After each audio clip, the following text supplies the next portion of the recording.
بسم اللہ الرحمن الرحیم۔ مدینہ منورہ کی زیارات کے سلسلے میں نکلا ہوں الحمدللہ، اور انشاءاللہ تعالی مسجد قباء سے ابتدا کریں گے۔ یہ جو ہے مسجد عثمان غنی رضی اللہ تعالیٰ عنہ ہے۔ یہاں بیٹھ کر حضرت عثمان غنی رضی اللہ تعالیٰ عنہ لوگوں کے مسائل وغیرہ سنتے تھے۔ یہ مسجد بلال ہے سامنے، جو کہ مسجد نبوی کے جو گیٹ ہے گنبد خضرا والا، اس کے بالکل سامنے ہے۔ اس مسجد کی کوئی سیرت کے حوالے سے کوئی حیثیت نہیں ہے، بس یہ مسجد ہے، مسجد بلال۔ لوگ اس کو زیارت سمجھتے ہیں، لیکن یہ زیارت کے حوالے سے کوئی ماشاءاللہ مسجد تو ہے، لیکن زیارت کے حوالے سے کوئی اس کا خاص وہ مقام نہیں ہے۔ تو البتہ جو پیچھے جو مسجد گزری ہے مسجد عثمان غنی، حضرت عثمان غنی رضی اللہ تعالیٰ عنہ یہاں سے بیٹھ کے فیصلے فرماتے تھے۔ یہ سوق الطباخہ ہے، نکل گیا۔ یہ بڑے اچھے اچھے کھانے یہاں ملتے ہیں، یہاں کی فوڈ اسٹریٹ بھی ہے، یہ پورا بازار ہے،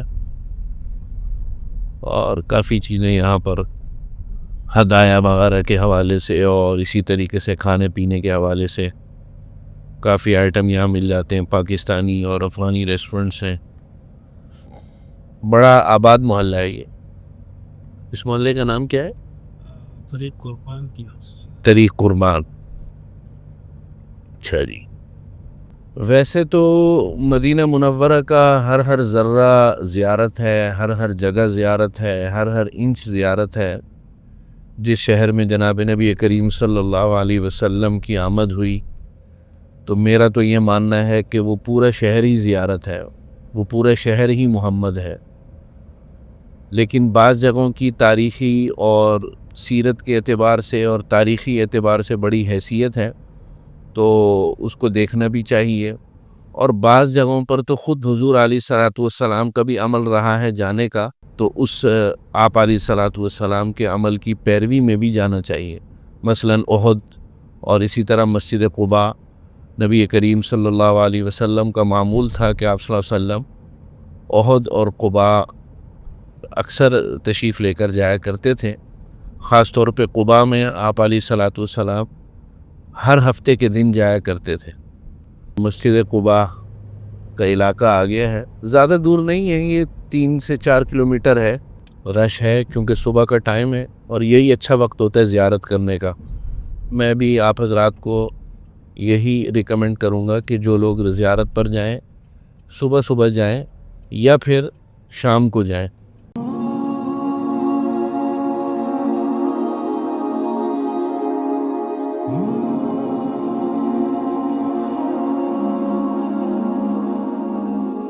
قباء کے باہر کبوتر خوب ہے بھائی۔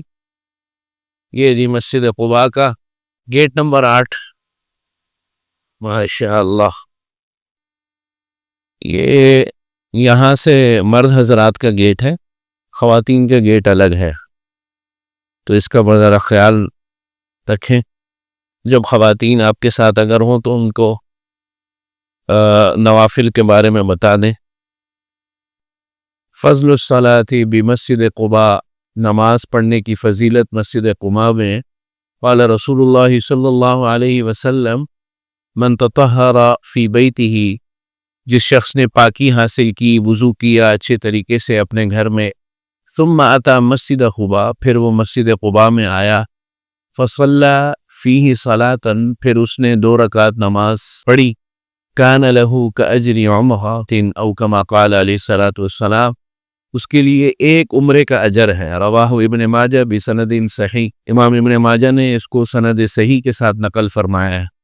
تو یہ اس کی فضیلت ہے کہ جو شخص اس کے اندر آئے، مسجد قباء آئے، اور خاص طور پر جو ہے ارادہ کرے مسجد قباء کا، اور طہارت حاصل کر کے آئے، پھر 2 رکعت نماز پڑھے، تو ایسے شخص کے لیے 1 عمرے کا اجر ہے۔ کتنا بڑا اجر ہے الحمدللہ۔ یہ جی مسجد قباء ماشاءاللہ بہت ہی عمدہ اور بہت ہی خوبصورت دیدہ زیب اس کا نقشہ ہے اور آرکیٹیکچر ہے ماشاءاللہ، جسے کہتے ہیں نفاست اور بہت ہی عمدہ انداز سے ماشاءاللہ اس کا نقشہ تعمیر کیا گیا ہے۔ مسجد قباء میں الحمدللہ موجود ہوں، تو میں نے کہا دو چار اس کی فضیلتیں بھی عرض کی جائیں۔ سب سے بڑھ کر یہ کہ قرآن مجید میں اللہ تعالیٰ نے اس مسجد کے لیے باقاعدہ آیت نازل فرمائی، لَمَسْجِدٌ أُسِّسَ عَلَى التَّقْوَى مِنْ أَوَّلِ يَوْمٍ أَحَقُّ أَن تَقُومَ فِيهِ، کہ یہ وہ مسجد ہے، مفہوم آیت یہ ہے کہ یہ وہ مسجد ہے کہ جس کی بنیاد تقوی پر رکھی گئی۔ احق ان تقوم فی، اے نبی آپ کو چاہیے کہ آپ اس مسجد، یہ زیادہ یہ جگہ حقدار ہے اس بات کی کہ آپ اس میں آیا کریں اور اس میں قیام کیا کریں اور یہاں نماز پڑھا کریں۔ یہ مسجد زرار کے کانٹیکس میں یہ آیت تھی، اس کی تفصیل میں نہیں جاؤں گا، لیکن قرآن مجید میں اللہ تعالیٰ نے باقاعدہ اس جگہ کی تعریف کی اور یہاں کے رہنے والوں کی بھی تعریف کی۔ فیہ رجال یحبون ان یتطہروا، یہاں ایسے لوگ ہیں جو اس بات کو پسند کرتے ہیں، محبوب رکھتے ہیں کہ یتطہروا، ان یتطہروا، کہ وہ خوب پاکی اور حاصل کرتے ہیں۔ یعنی مفسرین فرماتے ہیں کہ وہ پانی کے ساتھ بھی استنجا کرتے تھے اور ڈھیلے کے ساتھ بھی استنجا کرتے تھے، یعنی کہ خوب پاکی حاصل کرنے کی کوشش کرتے تھے، یعنی دونوں ذریعے استعمال کرتے تھے۔ حالانکہ اگر ایک ذریعہ بھی استعمال کیا جائے تو پاکی حاصل ہو جاتی ہے، لیکن اللہ تعالیٰ نے یہاں کے لوگوں کے رہنے والوں کی پاکی حاصل کرنے کی جو تگ و دو ہے اور جو کوشش ہے اس کی تعریف فرمائی کہ یہاں کے لوگ پاک ہیں، یعنی کہ قباء میں جو اس وقت مسلمان رہتے تھے۔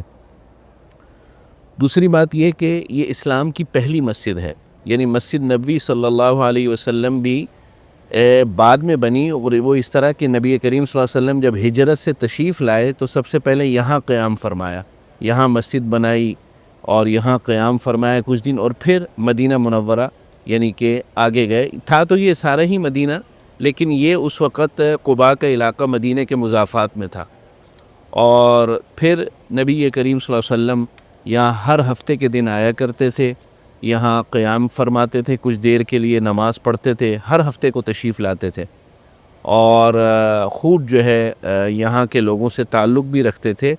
بلکہ جیسے کہ حدیث مبارک ہے، امام ابن ماجہ نے روایت کیا ہے کہ من تطہر فی بیتہ ثم اتی مسجد قباء، کہ جو شخص اپنے گھر میں طہارت حاصل کرے اور وضو کرے یا غسل کر لے تو بہت اچھی بات ہے، اور پھر وہ مسجد قباء میں آئے، ثم صلی صلاۃ، پھر وہ 2 رکعت نماز یہاں آ کر نفل پڑھے، کان لہ کاجر عمرہ او کما قال علیہ الصلاۃ والسلام، اس کے لیے ایک عمرے کا اجر ہے۔ یہاں ایک باریک نقطہ اور بھی ہے، میں نے ابھی لوگوں کو دیکھا کہ وہ یہاں آ کر جو ہے واش رومز جا رہے تھے اور وضو کر رہے تھے، تو میرا خیال یہ ایک مناسب نہیں ہے، بلکہ وہیں سے جو ہے اپنے گھر سے، ہوٹل سے یا اپنے مقام سے آپ طہارت حاصل کر کے آئیں تو زیادہ بہتر ہے اور زیادہ ثواب کا باعث ہے۔ عجیب کیفیت ہے، کیا عجیب منظر ہوگا، آپ علیہ الصلاۃ والسلام یہاں تشریف لاتے ہوں گے اور یہاں کے لوگ حضور کا انتظار کرتے ہوں گے، یہاں کے قدم، یہاں پر آپ علیہ الصلاۃ والسلام کے قدم پڑتے ہوں گے۔ اللہ اکبر، اللہ تعالی ہم سب کو یہاں کی فضیلتیں، برکات اور رحمتیں، یہاں کے تمام دینی اور دنیاوی تمام ہمیں جو اس کے نتائج ہیں ہم سب کو عطا فرمائے، ہم سب کو یہاں کی حاضریاں نصیب فرمائے۔ قرآن مجید کے یہاں حلقات بنے ہوئے ہیں، حلقات سے مراد یہ کہ حفظ کرنے کے جو حلقے ہوتے ہیں، ہمارے یہاں حفظ کی کلاسیں کہتے ہیں، یہاں حلقہ کہتے ہیں۔ ماشاءاللہ بچے حفظ کر رہے ہیں، اساتذہ پڑھا رہے ہیں۔ اسی طرح ادھر بھی کہ جیسے میں نے کہا حلقہ بنا ہوا ہے بچوں کے حفظ کرنے کا، کیا خوش نصیب اساتذہ ہیں اور کیا خوش نصیب بچے ہیں پڑھنے والے کہ جن جگہوں پر قرآن مجید نازل ہوا انہی جگہوں پر قرآن مجید کی تعلیم حاصل کر رہے ہیں۔ سبحان اللہ و بحمدہ، سبحان اللہ العظیم۔ یہ حضرات وہ جگہ ہے، حضرت کلثوم بن الحدم رضی اللہ عنہ کا گھر یہاں پر تھا، اور جب نبی کریم صلی اللہ علیہ وسلم مکے سے ہجرت کر کے مدینہ تشریف لائے اور کچھ دن قباء میں قیام کیا تو ان کے گھر پہ کچھ دن قباء میں قیام کیا تھا، حضرت ابوبکر نے بھی رضی اللہ تعالی عنہ نے، اور جناب نبی کریم صلی اللہ علیہ وسلم نے بھی۔ اور بھی کچھ صحابہ نے یہاں پر جب ہجرت کی تو اس گھر میں قیام کیا، حضرت کلثوم بن الحدم رضی اللہ تعالیٰ عنہ کے گھر میں۔ ایک اور صحابی ہیں حضرت سعد بن خیثمہ رضی اللہ تعالیٰ عنہ کا گھر یہاں پر تھا، اور انہوں نے بھی مہمان نوازی کی تھی کہ جو حضرات مکے سے ہجرت کر کے مدینہ آتے تھے وہ یہاں قیام فرماتے تھے۔ نبی کریم صلی اللہ علیہ وسلم جب حضرت کلثوم رضی اللہ تعالیٰ عنہ کے گھر پر قیام فرمایا، جن دنوں میں قیام تھا قباء میں، تو جو حضور سے ملنے کے لیے آتا تھا تو وہ ان کے گھر پہ آتا تھا، اور آپ صلی اللہ علیہ وسلم ان کے گھر پر جو ہے حضرت سعد بن خیثمہ کے گھر پر جو ہے ملاقات کرتے تھے لوگوں سے۔ اور ہجرت مدینہ جب ہوئی تو بڑے اہم صحابہ یہاں پر جو ہے انہوں نے قیام کیا اور ٹھہرے۔ حضرت حمزہ بن عبد المطلب ہیں، زید بن حارثہ ہیں، اور اسی طریقے سے جو ہے دیگر حضرات ہیں، حضرت صہیب رومی رضی اللہ تعالیٰ عنہ ہیں۔ یہ جو صحابی حضرت سعد بن خیثمہ یہ جنگ بدر میں شہید ہو گئے تھے۔ یہ حضرات جگہ ہے بیر عریس، مشہور کنواں ہے، اور بیر خاتم بھی کہتے ہیں اس کو، خاتم انگوٹھی کو کہتے ہیں۔ اور اس کا معاملہ یہ ہے کہ اس کو بیر خاتم تو اس لیے کہتے ہیں کہ نبی کریم صلی اللہ علیہ وسلم کی جو انگوٹھی تھی جس پر آپ علیہ الصلاۃ والسلام جس سے اپنی مہر لگاتے تھے، تو وہ بعد میں حضرت ابو بکر کے پاس آئی، اور اس کے بعد حضرت عمر بن خطاب رضی اللہ تعالیٰ عنہ کے پاس آئی، اور اس کے بعد جو ہے وہ حضرت عثمان غنی رضی اللہ تعالیٰ عنہ کے پاس بطور خلیفہ وہ انگوٹھی آئی۔ وہ جو انگوٹھی تھی آپ علیہ الصلاۃ والسلام کی، حضرت عثمان غنی رضی اللہ تعالیٰ عنہ یہاں تشریف لائے تو ایک دفعہ وضو فرما رہے تھے، وہ انگوٹھی جو ہے اس کنویں میں گر گئی، اور پھر اس کے بعد وہ انگوٹھی آپ علیہ الصلاۃ والسلام کی نہیں ملی۔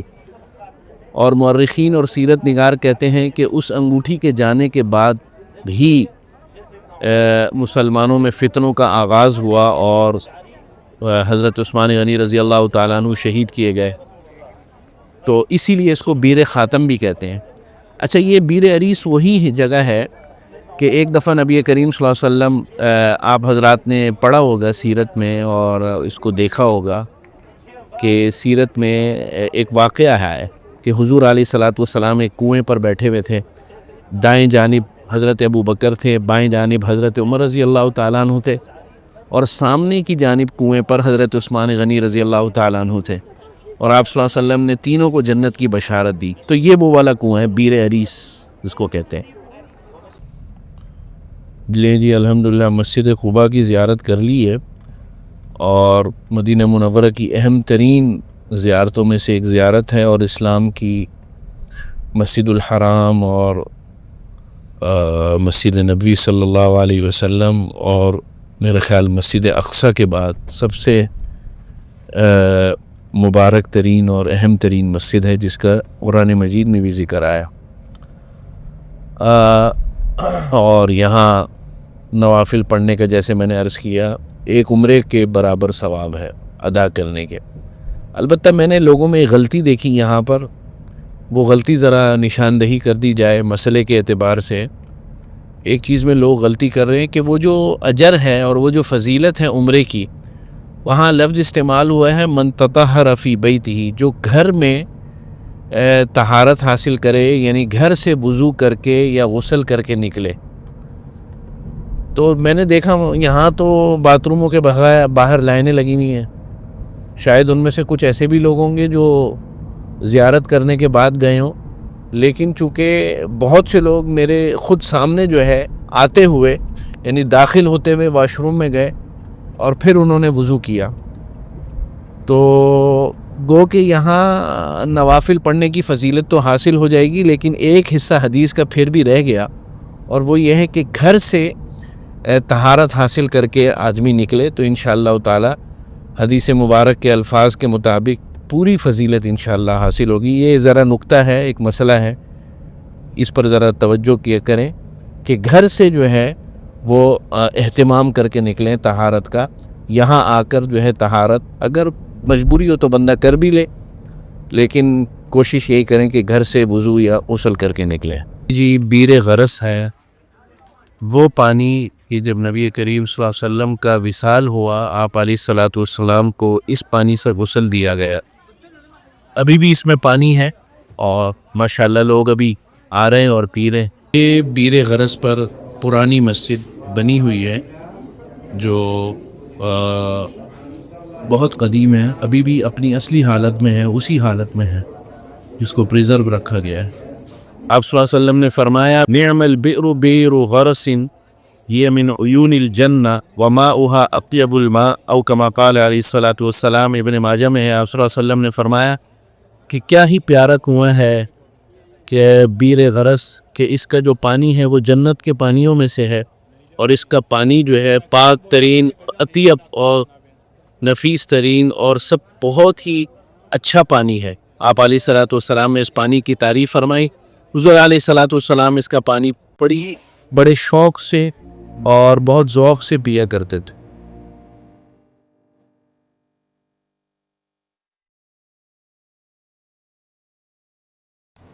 حدیث میں آیا ہے کہ اوصى النبی صلی اللہ علیہ وسلم ان یغسل من بئر غرس، کہ آپ صلی اللہ علیہ وسلم نے وصیت فرمائی تھی کہ مجھے بیر غرس کے پانی سے غسل دیا جائے جب میری وفات ہو۔ تو آپ صلی اللہ علیہ وسلم نے اس کے پانی کو بہت پسند فرمایا۔ تو ابھی یہاں پر لوگوں کو آنے دیا جاتا ہے، لوگ پانی پیتے ہیں لیکن لے کر جانے نہیں دیا جاتا۔ تو آپ جب بھی آئیں تشریف لائیں، اگر کھلا ہوا ہو خوب پیٹ بھر کر پانی دیں، اور آپ علیہ الصلوۃ والسلام کی عقیدت میں اور حضور علیہ الصلوۃ والسلام کی اس سنت کے عمل میں جو ہے پانی پی۔ یہ جی تیسری زیارت بڑی اہم ترین حضرت سلمان فارسی رضی اللہ تعالیٰ عنہ کا مشہور زمانہ باغ، اور سیرت میں اس کی بڑی واقعات آئے ہیں اس باغ کے۔ یہ ابھی بھی برقرار ہے اس کا کچھ حصہ۔ یہ جی ٹیوب ویل ہے جہاں سے اس باغ کو پانی دیا جاتا ہے پورا، ابھی بھی یہ باغ پھل دیتا ہے الحمدللہ۔ اس کا ایک حصہ دوسری طرف ہے، وہاں اس کے درمیان میں اور اس حصے کے درمیان میں روڈ ہے۔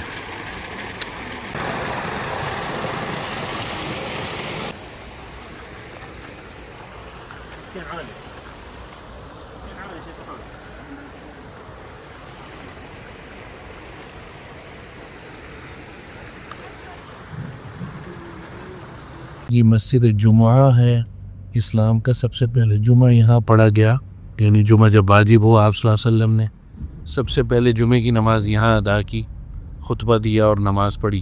اس گھر کے بارے میں مشہور و معروف ہے کہ یہ حضرات حسنین کریمین حضرت حسن اور حضرت حسین رضی اللہ تعالیٰ عنہ کا گھر تھا، اور ابھی بھی اس کو چار دیواری کیا ہوا ہے، فینس لگائی ہوئی ہے، اور کچھ یہاں تعمیر نہیں ہوا تو اس کا مطلب یہی ہے کہ یقیناً یہاں بہت کسی جلیل القدر صحابی کی اور جو ہے رہائش گاہ رہی ہے، اور زیادہ تر مشہور یہی ہے کہ حضرت حسن اور حضرت حسین رضی اللہ تعالیٰ عنہ کا یہ مکان تھا۔ پیچھے کنواں بھی ہے اور لیکن وہ سوکھ چکا ہے، لوگ آتے ہیں یہاں زیارت کرتے ہیں اور چلے جاتے ہیں۔ یہ دیکھ رہے ہیں آپ، یہ خندق کا میدان ہے جناب، مشہور زمانہ غزوہ احزاب یا غزوہ خندق یہاں پر ہوئی، اور یہ آپ دیکھ رہے ہیں مسجد علی، 7 مسجدیں یہاں پر، لیکن مسئلہ یہ ہے کہ جانے نہیں دیتے آج کل۔ اور میں حج پر آیا تھا تو اس وقت بھی آئے تھے ہم لوگ، تو اس وقت بھی جانے نہیں دیا تھا۔ وہ سامنے جو ہے وہ کون سی ہے جی حضرت؟ یہ مسجد فتح، اور یہ دامن میں سعودی حکومت نے نئی مسجد بنائی ہے، اور اندر کام وام بھی چل رہا ہے، ایسا دکھ رہا ہے، کرینیں وغیرہ لگی ہوئی ہیں، لیکن اندر جانے نہیں۔ بہرحال یہ جو ہے جی خندق کی جگہ ہے، بڑا مشہور و معروف معرکہ یہاں اسلام کا پیش آیا، اور قرآن مجید میں بھی اس کا ذکر ہے بڑا تفصیلی طور پہ۔ اللہ تعالیٰ صحابہ کی قبروں پر کروڑوں اربوں رحمت نازل فرمائے، کہ اپنی جانیں دے کر اور اپنی قربانیاں دے کر جو ہے دین کو زندہ کر گئے. بڑا عجیب جو ہے یہ غزوہ تھا، سخت سردیوں کے زمانے میں تھا، اور یہی وہ غزوہ ہے کہ آپ صلی اللہ علیہ وسلم بھوک کے مارے جو ہے پیٹ پر پتھر باندھ کر اپنے صحابہ کے ساتھ جو ہے وہ خندق کی کھدائی میں مصروف تھے. مسجد قبلتین، دو قبلوں والی مسجد، مدینہ منورہ کی اہم ترین زیارتوں میں سے ایک زیارت ہے.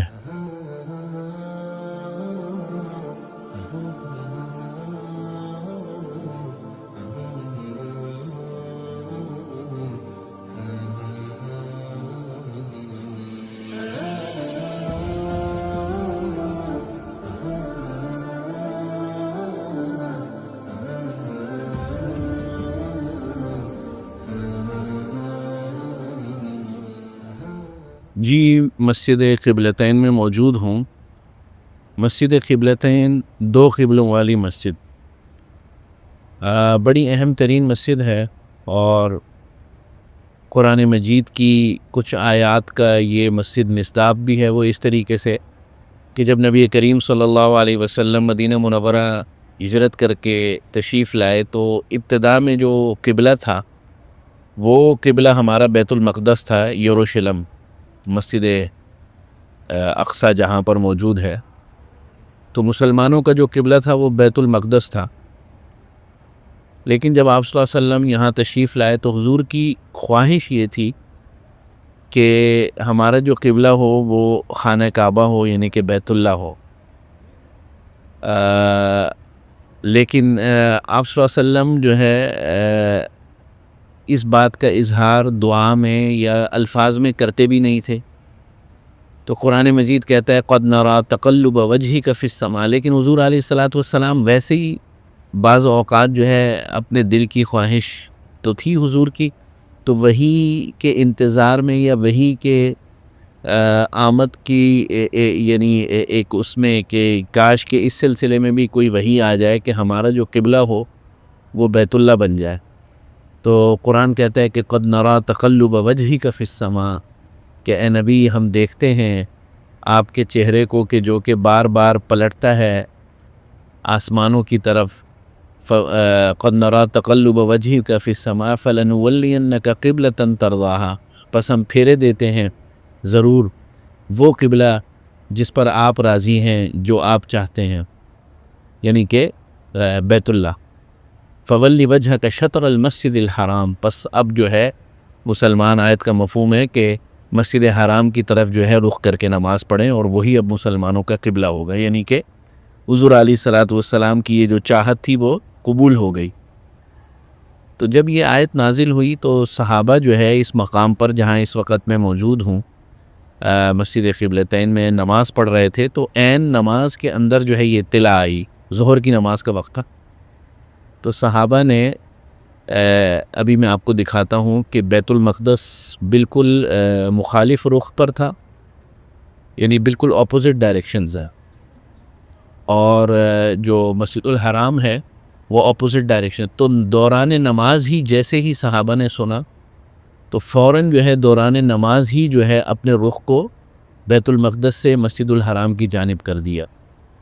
تو یہ صحابہ کا وہ خصوصی تربیت تھی اور خصوصی مزاج تھا دین کے حوالے سے کہ جب کوئی حکم شریعت کا سنتے تھے تو پھر انتظار نہیں کرتے تھے، سوالات نہیں کرتے تھے، شکوک و شبہات میں نہیں پڑتے تھے ہماری طرح. ہمیں تو دین کا کوئی حکم معلوم ہو جائے تو ہم 5 سوال اکٹھے کر لیتے ہیں، اور مفتی کوئی فتویٰ دے دے یا کوئی عالم دین کوئی مسئلہ بتا دے تو 4 سوال اسی سے الٹا پوچھ لیتے ہیں. تو صحابہ کا یہ مزاج نہیں تھا. صحابہ نے دوران نماز سنا کہ قبلہ تبدیل ہو گیا، دوران نماز ہی قبلے کو تبدیل کر دی. رضی اللہ عنہم و رضوا عنہ، اللہ تعالیٰ کروڑوں اربوں رحمت نازل فرمائے صحابہ کی قبروں پر. تو میں ابھی آپ کو وہ جگہ دکھاتا ہوں کہ پہلے بیت المقدس جس جانب تھا اور کیسے رخ کو تبدیل کیا گیا. یہ دیکھیے گا، یہ بیت المقدس کی جانب تھا قبلہ، وہ اوپر نشان لگا ہوا ہے، آپ حضرات دیکھ رہے ہوں گے.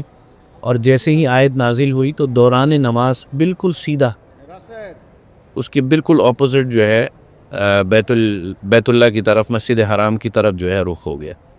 تو یہ ایسی کیفیت ہے.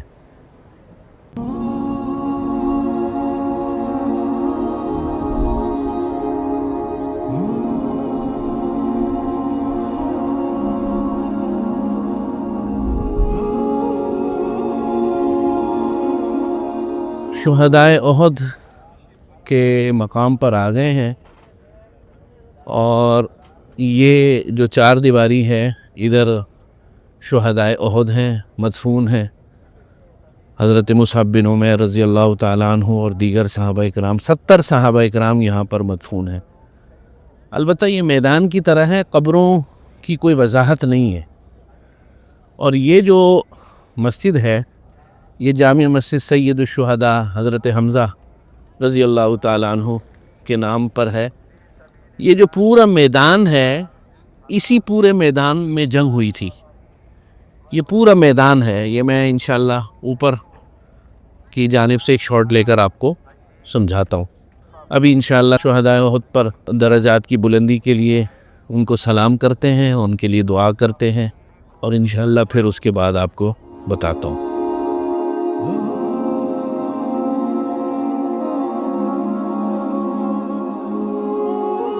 یہ جو قبر ہے، یہ جو آپ دیکھ رہے ہیں، یہ حضرت حمزہ رضی اللہ تعالیٰ عنہ کی قبر ہے. اور اس کے برابر میں ہی حضرت مصعب بن عمیر رضی اللہ تعالیٰ عنہ، حضرت عبداللہ بن جحش رضی اللہ تعالیٰ عنہ کی قبر مبارک. اور بقیہ تمام 70 صحابہ اکرام اسی میدان کے اندر چار دیواری میں مدفون ہیں. ان کی قبور کی کوئی نشاندہی نہیں ہے. البتہ حضرت حمزہ کی جو یہ جو خبر ہے، جو ابھی میں نے آپ کو دکھایا ہے، بڑی بالکل سادی سی خبر ہے، یہ ان کی نشاندہی موجود. یہ جو ہے یہ جبل الرمات ہے. جبل الرمات وہ جگہ جہاں نبی کریم صلی اللہ علیہ وسلم نے 50 صحابہ اکرام کو جو ہے وہ تیر اندازوں کو کھڑا فرمایا تھا اور حکم دیا تھا کہ یہاں سے ہلنا مت. اور اتنی تاکید فرمائی تھی کہ اگر ہمیں کوے اور چیلیں بھی اگر نوچ ڈالیں اور تم یہ دیکھو کہ ہماری لاشیں جو ہے وہ احد کے میدان میں بکھری پڑی ہیں، تب بھی تم نے اپنی جگہ سے نہیں ہلنا. تو چونکہ احد کے اندر جب ابتدائی طور پر مسلمانوں کو فتح عطا ہو گئی، فتح نصیب ہوئی، تو یہاں پر کھڑے ہوئے جو صحابہ تھے وہ یہ سمجھے کہ اب تو جنگ ختم ہو گئی ہے، تو وہ مال غنیمت لینے کے لیے وہاں سے اتر کر نیچے آئے، یعنی میدان میں آ گئے. اس میدان میں یہ پورا میدان تھا جہاں، اور یہ پیچھے جو ہے احد پہاڑ ہے. تو اور اوپر جو ہے صرف اس لشکر کے جو امیر تھے وہ رہ گئے، اور وہ منع کرتے رہے کہ بھئی تم نیچے نہ جاؤ. حضور علیہ الصلوۃ والسلام نے منع فرمایا تھا. تو حضرت خالد بن ولید رضی اللہ تعالیٰ عنہ اس لوپ ہول کو جو ہے دیکھ گئے، اور حضرت خالد بن ولید رضی اللہ تعالیٰ عنہ اس جبل الرمات کے پیچھے سے انہوں نے ایک دفعہ پھر حملہ کیا، جس میں مسلمانوں کو جو ہے وہ بہت بھاری نقصان اٹھانا پڑا. اور یہ جو 70 صحابہ اکرام شہید ہوئے ہیں، یہ ان میں سے اکثر جو ہے وہ اسی حملے میں شہید ہوئے تھے، اور مسلمانوں کا بہت بڑا نقصان ہوا. بدر میں اللہ تعالیٰ نے جو فتح عطا فرمائی تھی، یہاں پر جو ہے مسلمانوں کے بڑا دھچکا لگا، اور آپ علیہ الصلوۃ والسلام بہت زیادہ غمگین ہوئے اس واقعے کے بعد. 70 اجل صحابہ اکرام، جن میں حضور علیہ الصلوۃ والسلام کے چچا حضرت حمزہ سید الشہداء وہ بھی تھے، وہ بھی شہید ہو گئے. تو اس سے ہمیں سبق ملتا ہے کہ جو ہے وہ آپ علیہ الصلوۃ والسلام کے احکامات کی پیروی نہ کرنے میں کتنا نقصان ہے. قرآن مجید میں یہ پورا واقعہ جو ہے مذکور ہوا، اور اس واقعے کے جو عواقب تھے اور اس واقعے سے جو نتائج نکلتے ہیں، اللہ تعالیٰ نے ان کو بھی بیان فرمایا قرآن مجید میں. تو جبل الرمات ہے. یہ جبل الرمات پر جو اس وقت امیر تھے اس دستے کے، جنہیں آپ صلی اللہ علیہ وسلم نے تعینات فرمایا تھا، وہ حضرت عبداللہ بن جبیر رضی اللہ تعالیٰ عنہ تھے. اور وہ منع کرتے رہے کہ بھائی تم یہاں سے نہ ہلو. بہرحال یہ ایک بڑا اسلام کی تاریخ کا ایک بڑا جو ہے دردناک واقعہ پیش آیا. پھر یہ پورے کا پورا جو ہے احد کا میدان ہے، پیچھے احد کی پہاڑی ہیں. پیچھے جو ہے احد کا خوبصورت اور پیارا پہاڑ، نبی کریم صلی اللہ علیہ وسلم فرمایا کرتے تھے کہ احد ہم سے پیار کرتا ہے، ہم اس سے پیار کرتے ہیں۔ آپ صلی اللہ علیہ وسلم وفات سے کچھ دن پہلے تشریف لائے اور احد پہاڑ پر تشریف لائے اور شہدائے احد کے اوپر فاتحہ پڑھی، ان پر سلام پیش کیا اور ان کے لیے دعا کی، ان کی مغفرت کے لیے، ان کے درجات کی بلندی کے لیے۔ تو ویسے بھی حضور علیہ الصلوۃ والسلام کا معمول تھا کہ آپ صلی اللہ علیہ وسلم گاہے بگاہے احد تشریف لاتے تھے۔ یہیں پر وہ واقعہ بھی پیش آیا کہ آپ صلی اللہ علیہ وسلم احد کے ہی کسی مقام پر تھے کہ جب حضرت ابوبکر اور حضرت عمر رضی اللہ تعالیٰ عنہ اور ساتھ میں حضرت عثمان غنی رضی اللہ تعالیٰ عنہ بھی تھے، اور احد پہاڑ خوشی سے ہلنے لگا، مطلب جھومنے لگا، تو آپ صلی اللہ علیہ وسلم نے اپنا پاؤں مارا احد پر، پہاڑ پر، اور کہا کہ جو ہے آرام سے رہو اور سکون سے رہو، اے احد پہاڑ سکون سے رہ۔ تو اور پھر فرمایا کہ تجھ پر ایک نبی، ایک صدیق اور 2 شہید موجود ہیں، یعنی ایک نبی حضور خود، ایک صدیق حضرت صدیق اکبر، اور شہیدوں میں حضرت عمر رضی اللہ تعالیٰ عنہ اور حضرت عثمان غنی رضی اللہ تعالیٰ عنہ۔ روایات میں آتا ہے کہ جب آپ صلی اللہ علیہ وسلم مدینہ تشریف لاتے تھے تو اس طرف سے عام طور پہ یہ مدینہ کا جو ہے انٹرنس ہوتی تھی، تو احد پہاڑ دور سے نظر آنا شروع ہو جاتا تھا، تو آپ صلی اللہ علیہ وسلم احد کو دیکھتے کے ساتھ ہی اپنی سواری کی رفتار تیز کر دیا کرتے تھے خوشی میں، اور کہ بھئی مدینہ آ گیا۔ تو احد مدینہ کی ایک علامت بھی تھی، اور جیسے میں نے شروع میں عرض کیا کہ آپ صلی اللہ علیہ وسلم فرماتے تھے احد کا پہاڑ ہے اور یہ ہم سے محبت کرتا ہے، ہم اس سے پیار کرتے ہیں۔ اللہ تعالیٰ یہاں پہ آپ صلی اللہ علیہ وسلم کے صحابہ کے قدمین پڑے، آپ صلی اللہ علیہ وسلم کے جو ہے یہاں پر مبارک قدم صحابہ کے، یہ وہ وادیاں ہیں، اللہ تعالیٰ نے یہیں سے دین کو شروع کیا۔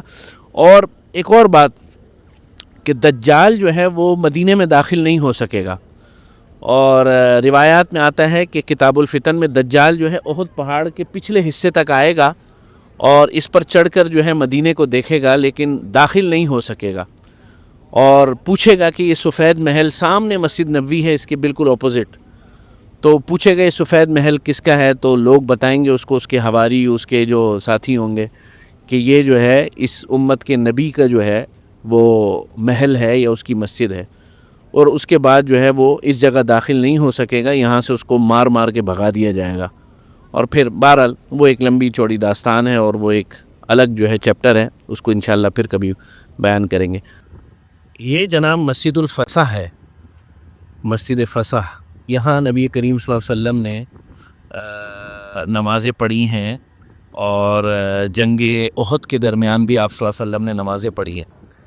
کچھ روایت میں یہ بھی ہے کہ جب آپ صلی اللہ علیہ وسلم جو ہے وہ زخمی ہو گئے تھے اور دندان مبارک حضور کے شہید ہو گئے تھے، تو اس جگہ پر حضور کو لے کر آئے تھے صحابہ کرام، اور پھر یہاں پر آپ صلی اللہ علیہ وسلم نے کچھ دیر آرام فرمایا۔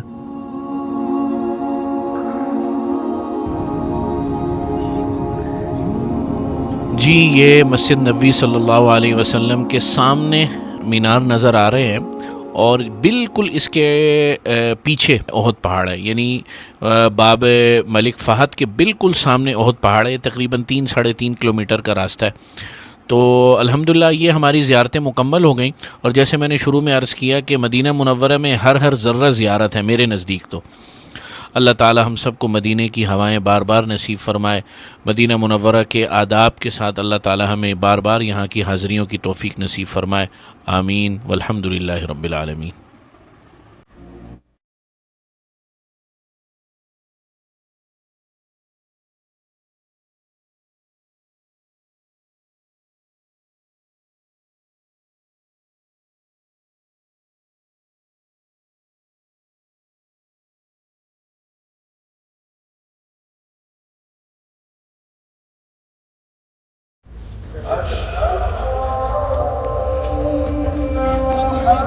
هاي مقبرة حتروح.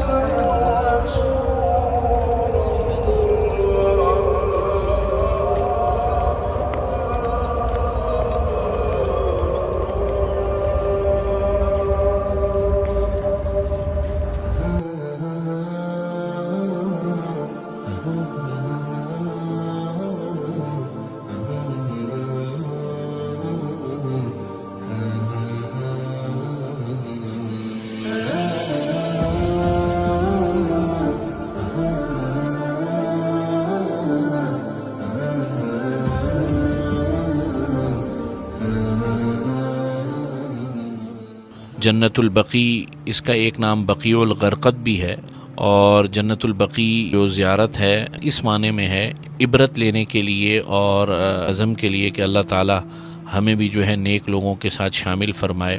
اصل میں یہ کوئی قبرستان نہیں ہے صرف، بلکہ اسلامی تاریخ کا ایک عظیم و شان شاہکار ہے۔ اگر یہ کہا جائے کہ پوری اسلامی تاریخ کا ایک بہت بڑا حصہ یہاں کی شخصیات جو یہاں پر مدفون ہیں ان پر اسلامی تاریخ کا ایک بہت بڑا حصہ ہے، تو یہ کوئی مبالغے والی یا ایگزیجریشن والی بات نہیں ہوگی۔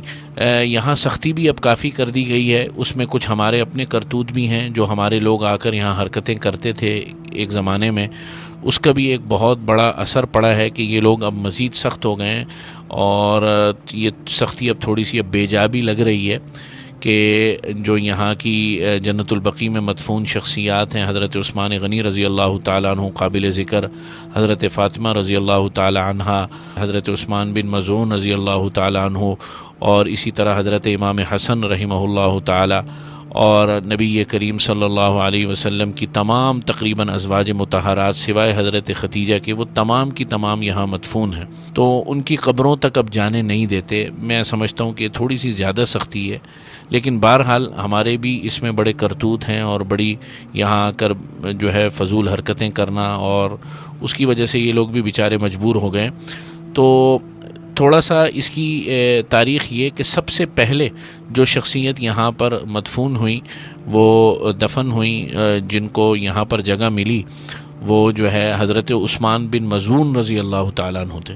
اس کے بعد پھر جو ہے یہاں پر صحابہ کی تدفین ہوتی رہی، حضرت سعد بن عبادہ، حضرت سعد بن معاذ رضی اللہ تعالیٰ عنہ، اور پھر تو ماشاءاللہ، اور سب سے اہم ترین شخصیات میں خلیفہ ثالث اور شہید خلیفہ، پہلے اسلام انتہائی مظلومانہ شہادت پانے والے ہمارے خلیفۃ المسلمین امیر المؤمنین حضرت عثمان غنی رضی اللہ تعالیٰ عنہ یہاں مدفون ہیں اور آرام فرما ہیں، اور جنتی عورتوں کی سردار حضرت فاطمہ رضی اللہ تعالیٰ عنہ، اور نبی کریم صلی اللہ علیہ وسلم کی تمام ازواج مطہرات سوائے حضرت ختیجہ کے، حضرت عائشہ، حضرت ام المؤمنین ام سلمہ رضی اللہ تعالیٰ عنہا، اور دیگر تمام ازواج مطہرات یہاں پر مدفون ہیں۔ ابھی ہم سلام پیش کرتے ہیں، السلام علیکم دار قوم مؤمنین، السلام علیکم یا اہل الدیار من المسلمین والمسلمات،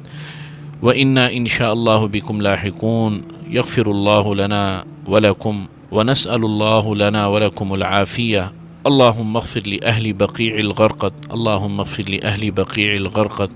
نبی کریم صلی اللہ علیہ وسلم جب بھی تشریف لاتے جنت البقیع میں تو یہ دعا فرماتے، اللهم اغفر لأهل بقيع الغرقد۔ یہ صرف اس دور تک کے لیے محدثین فرماتے منحصر نہیں ہے، بلکہ قیامت تک کے لیے انشاءاللہ جتنے لوگ یہاں مدفون ہوں گے سب کے لیے ہے۔ اسی لیے یہاں پر دفن ہونا بڑی سعادت سمجھی جاتی ہے، اور انشاءاللہ تعالی پھر مدینہ منورہ، پھر نبی کریم صلی اللہ علیہ وسلم کا جو ہے وہ ہمسائیگی، اور آپ صلی اللہ علیہ وسلم کا پڑوس، اور پھر اتنی عظیم الشان شخصیات یہاں پر، ایک کائنات ہے جو یہاں پر جو ہے مدفون ہے۔ میں نے چند ہی نام لیے ہیں، جیسے امام زین العابدین، امام محمد باقر، امام جعفر صادق رضوان اللہ علیہم اجمعین، اور اسی طریقے سے امام نافع، امام مالک رحمۃ اللہ علیہ، امام مجاہد رحمۃ اللہ علیہ، اور ہمارے قریب کے بزرگوں میں حضرت قاری فتح محمد صاحب رحمۃ اللہ علیہ، حضرت قاری طاہر صاحب رحمۃ اللہ علیہ، حضرت مولانا عاشق الہی صاحب رحمۃ اللہ علیہ، اور بھی حضرت مولانا اہل حدیث حضرات کے بہت بڑے عالم دین علامہ احسان الہی ظہیر رحمۃ اللہ علیہ، بڑی بڑی قیمتی شخصیات یہاں پر مدفون ہیں۔ اللہ تعالیٰ ان سب کی مغفرت فرمائے، اور میری بھی دعا ہے، اور میں اپنے لیے بھی دعا کرتا ہوں، آپ حضرات کے لیے بھی دعا کرتا ہوں، اللہ تعالیٰ ہمیں مدینہ منورہ میں جو ہے وہ مدفون فرما دے، اور ہمیں اس قدر اللہ تعالیٰ ہمیں جو ہے جنت البقیع میں جگہ عطا فرما دے، جیسے کہ حضرت عمر رضی اللہ تعالیٰ عنہ دعا فرماتے تھے کہ یا اللہ مجھے شہادت، اللہم ارزقنی شہادتاً فی سبیلک، یا اللہ مجھے شہادت کی موت نصیب فرما، واجعل موتی فی بلد رسولک صلی اللہ علیہ وسلم، اور مجھے مدینہ شہر کے اندر جو ہے موت نصیب فرما اور وفات نصیب فرما۔ تو معلوم ہوا کہ حضرت امیر المؤمنین اور حضرت عمر بن خطاب رضی اللہ تعالیٰ عنہ کی دعا سے یہ پتہ چلتا ہے کہ مدینہ کی وفات کے لیے دعا مانگنا جائز ہے۔ چنانچہ ہم بھی مانگتے ہیں، اللہ تعالیٰ قبول فرمائے، اللہ تعالیٰ ہم سب کا خاتمہ بالایمان فرمائے اور ان تمام حضرات کی مغفرت فرمائے اور ان کے درجات بلند فرمائے۔ مدینہ منورہ میں آج آخری دن ہے، اور مجھ سے اگر کوئی پوچھے کہ زندگی کا سب سے مشکل ترین کام کیا ہے، تو میں یہی بولوں گا کہ زندگی کا مشکل ترین کاموں میں سے ایک کام مدینہ منورہ میں آخری دن گزارنا اور نبی کریم صلی اللہ علیہ وسلم کو الوداعی ملاقات کرنا، آپ صلی اللہ علیہ وسلم پر الوداعی سلام پڑھنا اور مدینہ منورہ سے رخصت ہونا، یہ زندگی کا سب سے مشکل ترین کام ہوتا ہے۔ دل نہیں چاہتا، اور پھر اس کے بعد انسان کو اندازہ ہوتا ہے کہ وہ جو صحابہ اکرام رضوان اللہ علیہم اجمعین بے قرار ہو جاتے تھے مدینہ چھوڑ کر، وہ کیوں ہوتا تھا؟ جب حضرت معاذ بن جبل کو آپ صلی اللہ علیہ وسلم نے رخصت فرمایا، حدیث کی کتابوں میں بڑا عجیب و غریب اور رقت آمیز وہ منظر ہے، اور بڑا عجیب وہ آپ علیہ الصلاۃ والسلام کا واقعہ ہے کہ آپ علیہ الصلاۃ والسلام حضرت معاذ بن جبل کو رخصت کر رہے تھے یمن کی طرف گورنر بنا کے، اور پھر یہ جملہ ارشاد فرمایا کہ اے معاذ، پتہ نہیں اگلے سال جو ہے تم آؤ اور میں نہ ہوں۔ تو وہ واقعہ پڑھانے والا بھی، مدرس بھی اور پڑھنے والا بھی، متعلم بھی، ایک عجیب بجد اور ایک عجیب کیفیت اس پر طاری ہو جاتی ہے۔ تو یہ اصل میں جدائی کا لمحہ تھا حضرت معاذ بن جبل کا مدینے سے، اور پھر آپ صلی اللہ علیہ وسلم خود فرما رہے ہیں پتہ نہیں اگلے سال تم آؤ، میری تم سے ملاقات ہو یا نہ ہو۔ تو اس سارے اس کے پس منظر میں جو بات ہے وہ یہ ہے کہ یہ ایک بڑا عجیب لمحہ ہوتا ہے جب انسان مدینہ منورہ کو رخصت کرتا ہے۔ تو میری بھی انشاءاللہ تعالی آج روانگی ہے، اب انشاءاللہ تعالی سلام پڑھوں گا اور الوداعی سلام کہوں گا، اور اس کے بعد انشاءاللہ صبح کو رخصت ہے، ابھی فجر کا ٹائم ہو رہا ہے۔ سلام سے متعلق ایک دو چیزیں بس عرض کروں گا کہ آج کل لوگ سلام پر جب جاتے ہیں تو بہت عجیب لگتا ہے، بڑی گستاخی کرتے ہیں۔ گستاخی تو نہیں کہوں گا میں، ظاہر دل میں ان کے گستاخی نہیں ہوتی، لیکن کیمرے کھلے ہوئے ہوتے ہیں اور کیمرے سے اس منظر کو ریکارڈ کرتے ہیں، اور یہ بڑا ایک عجیب معاملہ ہے۔ اللہ تعالیٰ مسلمانوں کو ہدایت نصیب فرمائے اس معاملے میں۔ میں بھی اس وقت یہ جو ویڈیو بنا رہا ہوں، میری جرت نہیں ہے کہ میں مسجد کے اندر بنا سکوں، باہر صحن میں بیٹھا ہوا ہوں۔ آپ حضرات سے مؤدبانہ التماس ہے اور انتہائی اس کے ساتھ کہ خدا را جب آقا کے اوپر سلام پڑھیں تو اس وقت کیمرے بند کر دیں، ویڈیوز بند کر دیں، لائیو چیٹنگ بند کر دیں اور صرف سلام پڑھیں۔ یہ بے ادبی ہے، اور ایک یہ مجلس کے چیے جائے کہ یہ تو ہم تو حضور کے در پر ہیں، چیے جائے کہ کسی عام انسان سے بھی اگر ہم ملیں اور ساتھ میں کیمرہ کھول دیں تو یہ وہ کیسا فیل کرے گا۔ بہرحال تو جب سلام پڑھنے جائیں تو مکمل یکسو ہو جائیں، اور حضور علیہ الصلاۃ والسلام ہمارا سلام سنتے بھی ہیں، اس کا جواب بھی دیتے ہیں، اور کتابوں میں لفظ آیا وَيَعْرِفُونَ، اور ہمیں پہچانتے بھی ہیں کہ اس کا نام یہ ہے، ہمارے آپ باپ دادا اور کہاں رہتا ہے۔ آپ علیہ الصلاۃ والسلام کو ہمارے بارے میں سب علم ہے۔ تو خوب خشوع و خضوع سے باوضو ہو کر، خوشبو لگا کر، اگر زیادہ کوشش کریں غسل کر کے آپ علیہ الصلاۃ والسلام کے پاس جائیں، سلام پڑھیں۔ اور آج کل زیادہ کھڑے نہیں ہونے دیتے تو مختصر سلام پیش کریں۔ الصلاۃ والسلام علیک یا سیدی یا رسول اللہ، الصلاۃ والسلام علیک یا خیر خلق اللہ، الصلاۃ والسلام علیک یا حبیب اللہ، الصلاۃ والسلام علیک یا شفیع المذنبین صلی اللہ علیہ وسلم۔ اور ایک دفعہ اگر موقع ملے تو کلمہ طیبہ پڑھ لیں، اور آپ علیہ الصلاۃ والسلام کو اس بات کا گواہ بنا لیں کہ یا رسول اللہ ہم آپ کے سامنے کلمہ پڑھتے ہیں، ایمان کا اقرار کرتے ہیں، آپ کی نبوت کا اقرار کرتے ہیں، کل قیامت کے دن انشاءاللہ تعالی حضور علیہ الصلاۃ والسلام کی شفاعت اللہ تعالی ہم سب کو نصیب فرمائے گا۔ اس کے بعد حضرت ابو بکر صدیق رضی اللہ تعالیٰ عنہ اور حضرت عمر فاروق رضی اللہ تعالیٰ عنہ کو سلام کرے۔ اتنا موقع نہیں ہوتا، کتابوں میں بڑے بڑے الفاظ لکھے ہیں، موقع ملے تو پڑھ لیں، ورنہ السلام علیک یا ابا بکر صدیق رضی اللہ تعالیٰ عنہ، اور دوسرا السلام علیک یا امیر المؤمنین عمر بن الخطاب رضی اللہ تعالیٰ عنہ، اور اس کے بعد السلام علیکم یا وزیرئی رسول اللہ صلی اللہ علیہ وسلم۔ یہ مختصر کلمات پڑھیں اور آگے بڑھ جائیں، اور اس کے بعد قبلہ رخ ہو کر اگر مکروہ وقت نہ ہو تو شکرانے کے نفل پڑھیں، حاضری کیا جو ہوئی ہے اس کی قبولیت کے لیے دعا فرمائیں۔ اگر مکروہ وقت نہ ہو تو اگر مکروہ وقت ہو تو بعد میں پڑھ لیں، نہ ہو تو اسی وقت پڑھ لیں۔ تو یہ کچھ ضروری باتیں عرض کرنی تھی۔ اللہ تعالیٰ ہم سب کو توفیق عمل نصیب فرمائے۔ بسم اللہ الرحمن الرحیم۔ مدینہ منورہ سے واپسی شروع ہو گئی ہے اور اس وقت مدینہ منورہ کے ایئرپورٹ پر ہوں۔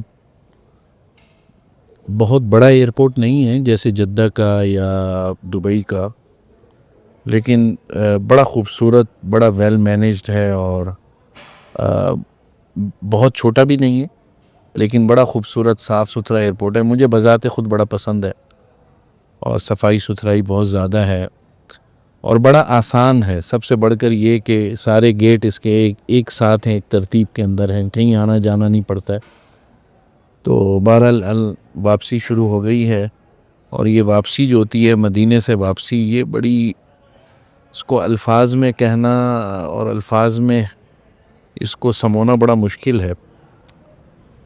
میں نے بہت عرصہ پہلے ایک بات کہیں پڑھی تھی کہ بیٹی جب باپ کے گھر سے رخصت ہوتی ہے نا، تو وہ اس کیفیت کا مرد کبھی ادراک نہیں کر سکتا، اس کو کبھی محسوس نہیں کر سکتا۔ لیکن آج میں سوچ رہا تھا کہ بیٹا جب رخصت ہوتا ہے، بیٹا کہاں سے رخصت ہوتا ہے؟ تو باپ کے گھر سے تو نہیں، بلکہ وہ تو دلہن کو لے کے آتا ہے۔ تو میں آج سوچ رہا تھا کہ وہ والی جو ایک بچی لڑکی کی کیفیت ہوتی ہے اپنے گھر سے رخصتی کے وقت، میرے خیال اس سے ملتی جلتی کیفیت یہاں ہوتی ہے مدینے میں، کہ جب ہم اپنے والد، روحانی والد آقا علیہ الصلاۃ والسلام سے رخصت لیتے ہیں، تو یہ ایک بڑا عجیب مرحلہ ہوتا ہے، بڑی عجیب کیفیت ہوتی ہے، اس کو الفاظ میں بیان کرنا جو ہے مشکل ہے۔ بہرحال یہ کہ اللہ رب العزت ہم سب کو بار بار حاضریاں نصیب فرمائے، اور خیر کے ساتھ، عافیت، سلامتی اور صحت کے ساتھ اللہ تعالی ہم سب کو یہاں کی حاضری نصیب فرمائے۔ ابھی یہاں سے کنیکشن ہے، دبئی ہے، اور دبئی سے پھر 3 گھنٹے بعد کراچی کی کنیکٹنگ فلائٹ ہے، تو انشاءاللہ تعالی سفر چل رہا ہے۔ اللہ تعالی خیر فرمائے۔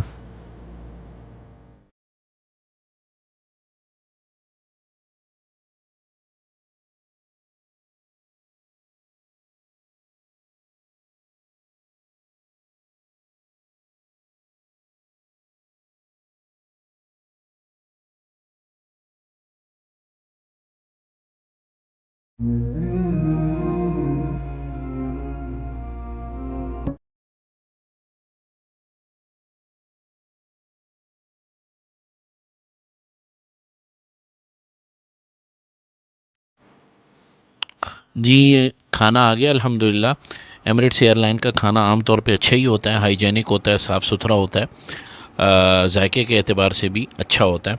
آج کے ہمارے اس کھانے میں یہ پہلے رائس ہیں، اور اس کے ساتھ میرا خیال اندر چکن ہے، اور پھر جو ہے ہمارے پاس یہ شاید حمص ہے، بلکہ حمص ہی ہے، یہ حمص ہے، اور اس کے ساتھ جو ہے یہ میٹھا ہے، اور جو ہے سافٹ ڈرنک ہے۔